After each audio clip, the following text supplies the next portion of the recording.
Israel lleva años enfrentando una gran pregunta. ¿Nos acobardamos ante las condenas del mundo o afirmamos nuestra capacidad de disuasión? Bueno, creo que Israel ha tomado una decisión. Con el ataque preciso en Qatar, el mensaje de Israel es claro. Donde sea que estés, ya sea en un país cercano o en un país lejano, si amenazas a los israelíes, habrá un precio que pagar. Hoy en día, cada terrorista en el mundo lo sabe, y es por un solo país, Israel. Gracias por acompañarme hoy en este episodio especial mientras analizamos el ataque preciso de Israel contra el liderazgo terrorista de Hamás en Qatar.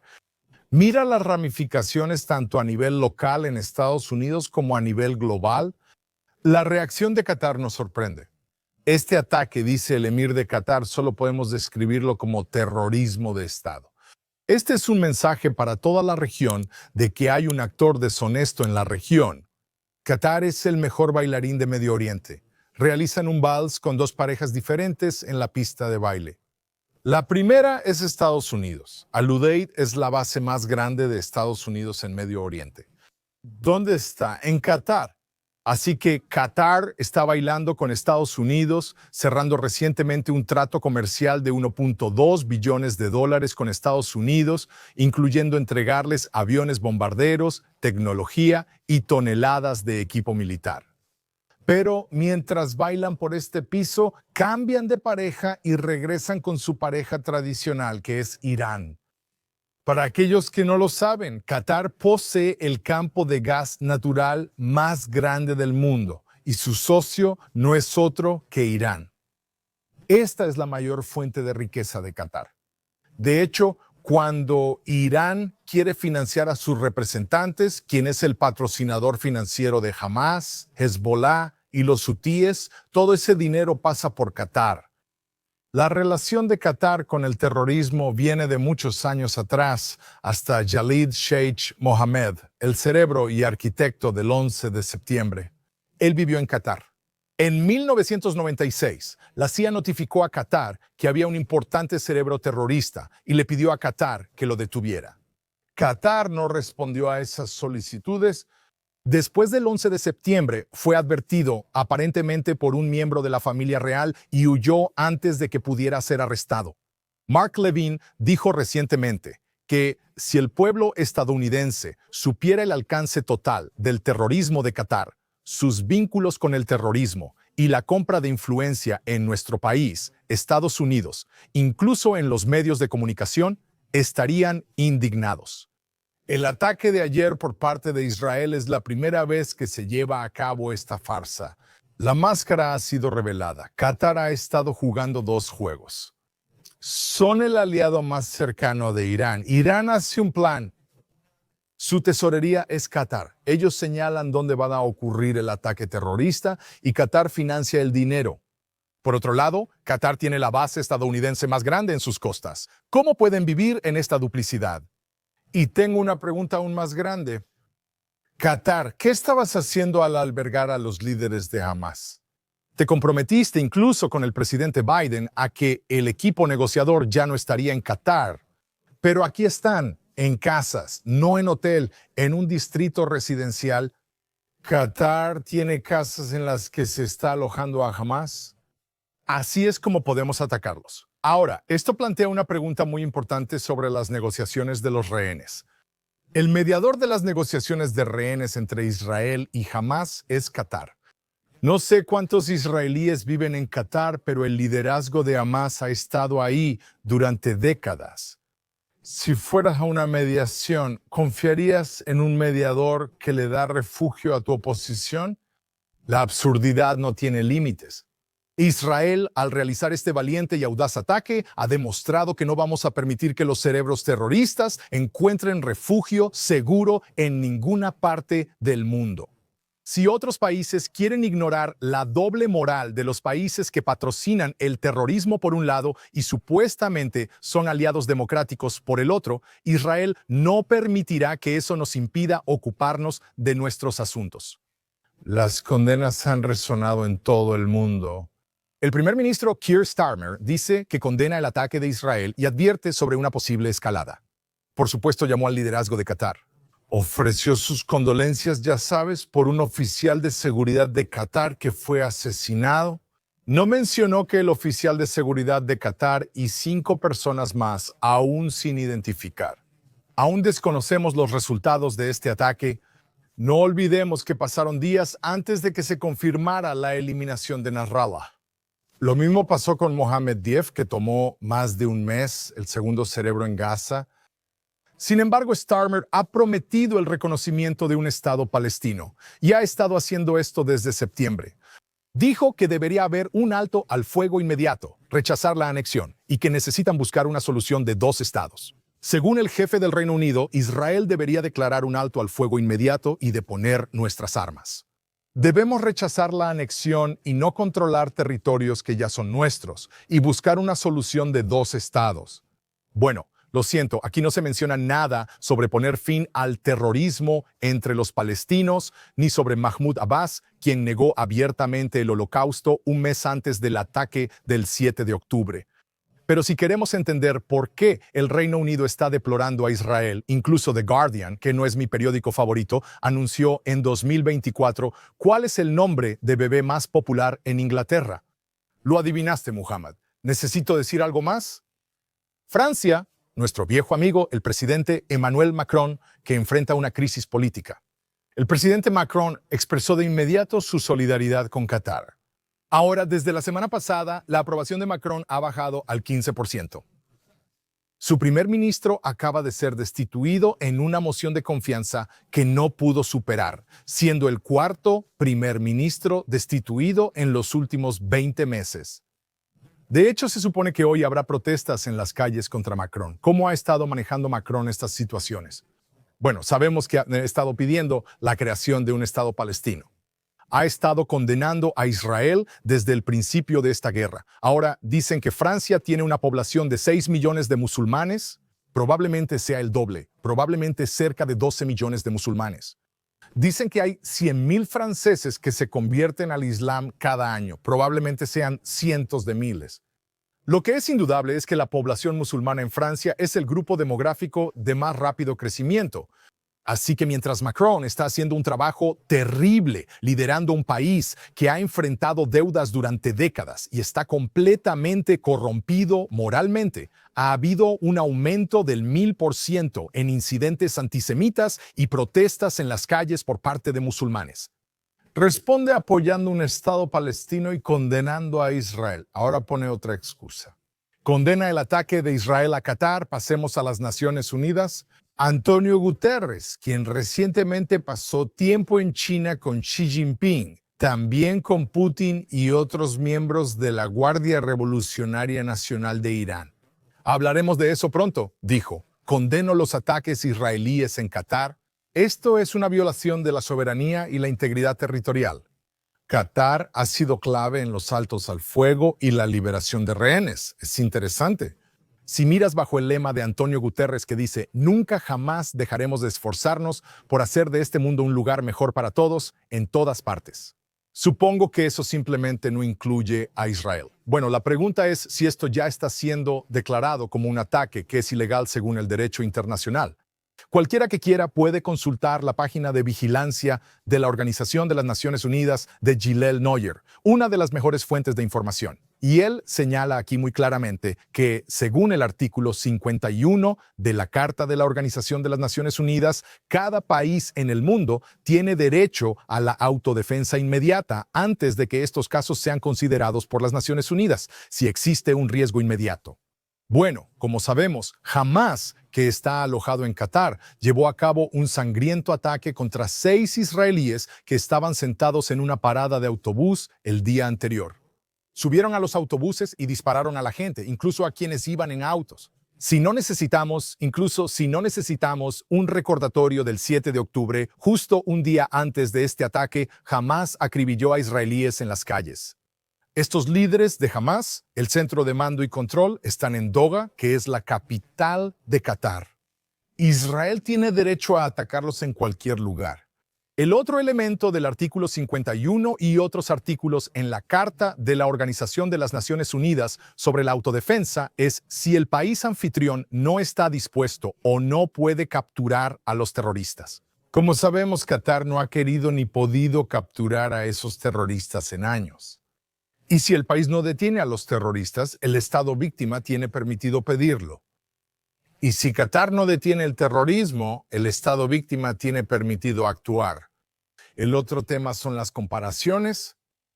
Bueno, cuando Estados Unidos atacó a Osama Bin Laden en Pakistán no pidió permiso. De la misma manera, Israel tampoco necesita permiso para atacar a Hamas en Qatar. El último elemento es la necesidad y la proporcionalidad. Bueno, nadie puede decir que este no fue un ataque proporcional. Este fue un ataque preciso contra un área específica de un edificio donde se encontraba el liderazgo de Hamas en Qatar. Probablemente ningún país habría vivido esto. Otro país habría lanzado una bomba de 20,000 toneladas en esta zona, habría matado a 50,000 personas y se habría asegurado de que el trabajo estuviera hecho. Bueno, sabemos que hoy las Naciones Unidas están llevando a cabo una cumbre de emergencia basada en Antonio Guterres. Podemos imaginar hacia dónde va eso. Habrá una condena pública de este acto por parte de Israel, así como hubo una condena pública de Israel por atacar a Irán y atacar a Irak, el reactor de Osirak, hace muchos años. El embajador Yechiel Leiter dice que su respuesta es simple. Si se nos escapó alguien en Doha, lo vamos a atrapar la próxima vez. Ni siquiera está respondiendo a estas afirmaciones. Danny Danon dice que no habrá inmunidad para los terroristas, ni en Gaza, ni en Líbano, ni en Qatar. Estados Unidos tiene una relación increíblemente complicada con Qatar. Hemos hablado de esto muchas veces. He hablado de esto con Mark Levin, Ben Shapiro, y en otros episodios he tenido invitados aquí que han hablado de esto conmigo abiertamente. La respuesta del presidente Trump es la siguiente: bombardear unilateralmente dentro de Qatar, una nación soberana, un aliado cercano de Estados Unidos. Eso de trabajar muy duro y valientemente, arriesgándose con nosotros para negociar la paz, no avanza los objetivos de Israel ni de Estados Unidos. Sin embargo, eliminar a Hamas, que se ha beneficiado de la miseria de la gente que vive en Gaza, es un objetivo digno, así que el presidente Trump básicamente está diciendo que la ubicación del terrorista de Hamas fue desafortunada, como dijo David Gazzoni en línea, pero él no está en desacuerdo con el ataque en sí.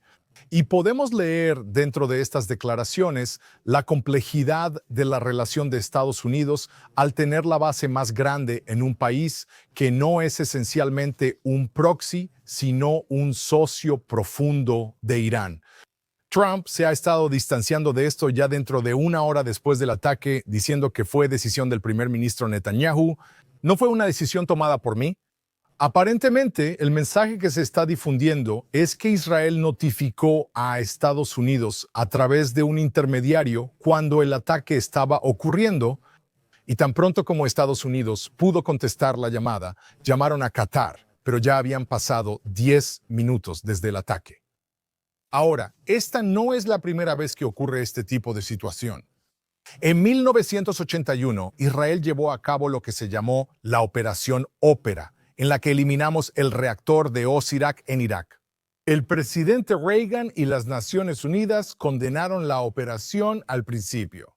Más tarde, cuando Estados Unidos se enfrentó a Saddam Hussein, el presidente Reagan dijo, en retrospectiva, que estaba convencido de que el ataque de Israel a Osirak retrasó el programa nuclear de Saddam Hussein.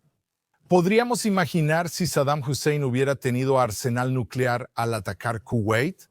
¿Podríamos imaginar si Saddam Hussein, cuando las tropas estadounidenses fueron allí después de los ataques del 11 de septiembre, hubiera tenido armas nucleares listas para ser disparadas? El mundo sería un lugar diferente.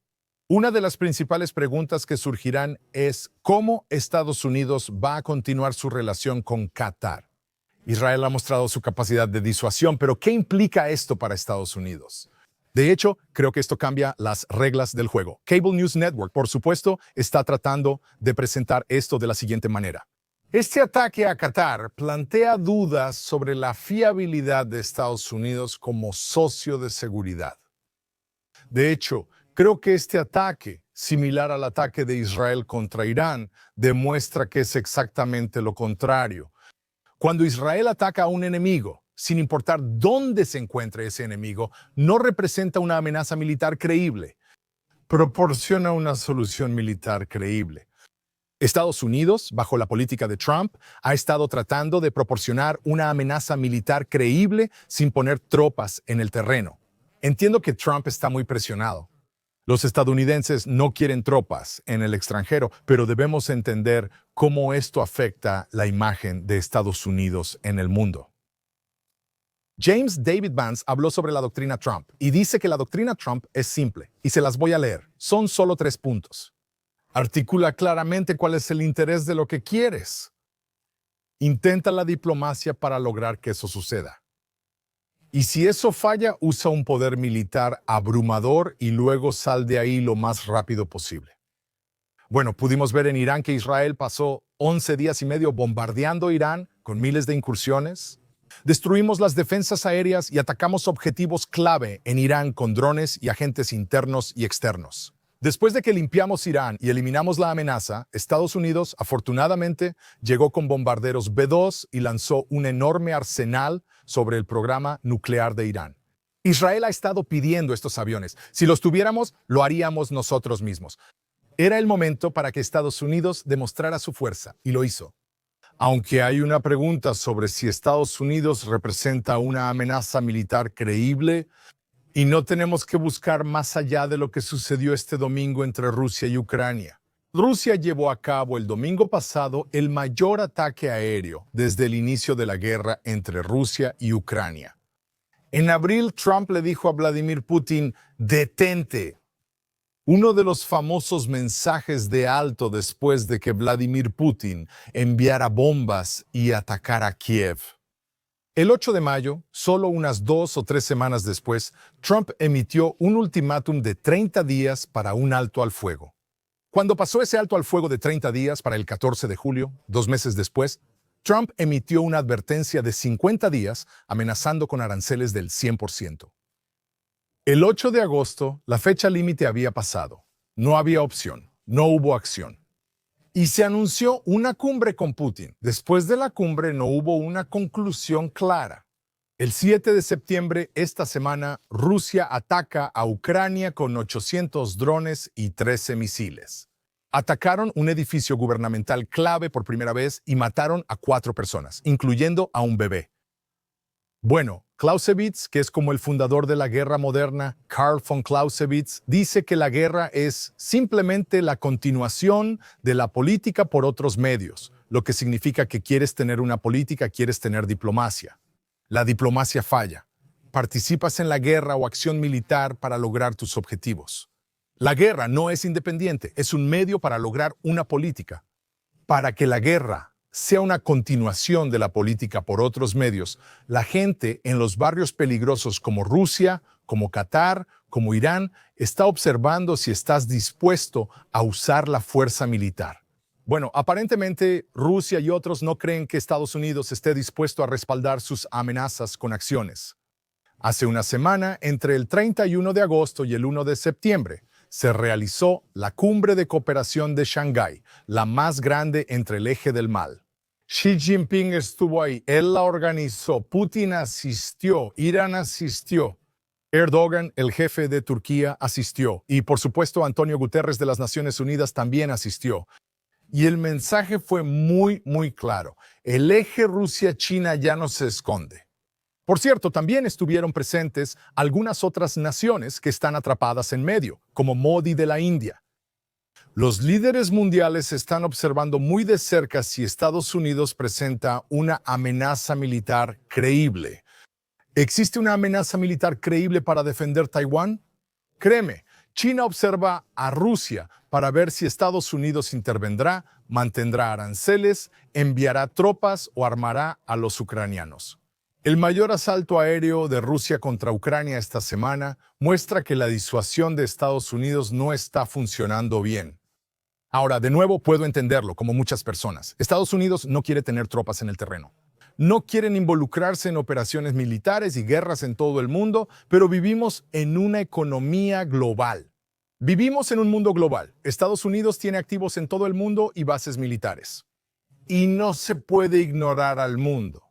Si no se frena a Rusia en Ucrania, apuntarán al resto de Europa Oriental, afectando a nuestros aliados, rutas comerciales, tecnología y la OTAN.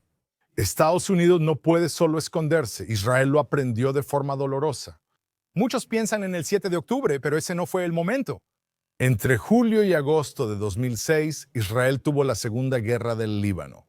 Fue cuando Hezbollah atacó a Israel y secuestró a nuestros soldados.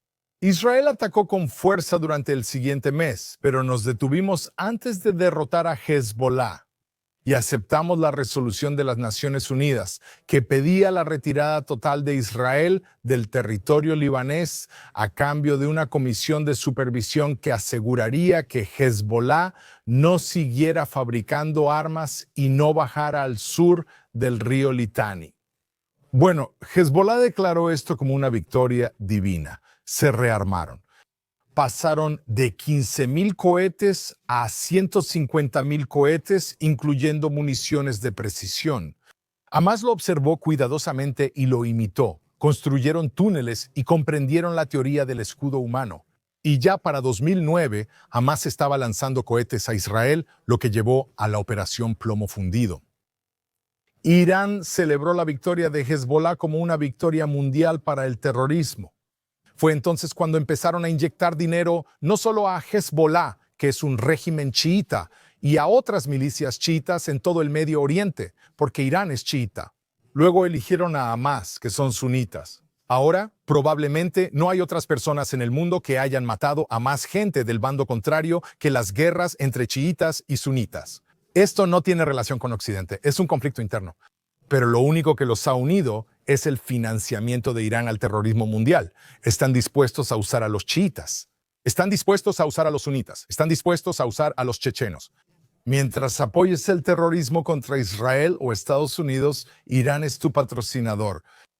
Según informes de inteligencia, después de que Israel se retiró del Líbano sin derrotar a Hezbollah, la moral aumentó entre Al-Qaeda y Estado Islámico de Irak y Siria, lo que llevó a las terribles atrocidades cometidas en Siria contra 500,000 de personas y numerosas atrocidades en todo el Medio Oriente. El mundo está mirando. El manual de Hamas para el 7 de octubre vino directamente de 2006. Así que Israel aprendió lo que pasa si no tienes una amenaza militar creíble, no tienes disuasión. Nos tomaron por sorpresa de nuevo el 7 de octubre, pero habíamos estado planeando un gran ataque militar para prevenir o eliminar tanto el ataque de Irán como los ataques provenientes de Hezbollah, que podíamos ver tanto en los avisos, el objetivo de Nasrallah, el otro liderazgo y, por supuesto, el ataque a Irán. Israel ha aprendido que sin una amenaza militar creíble no tienes nada que puedas presentar al mundo. ¿Es momento de que Estados Unidos considere su propia disuasión? Al analizar el mundo, los socios de Estados Unidos ven que si Estados Unidos desea establecer su credibilidad como amenaza militar y disuasión, tiene dos opciones.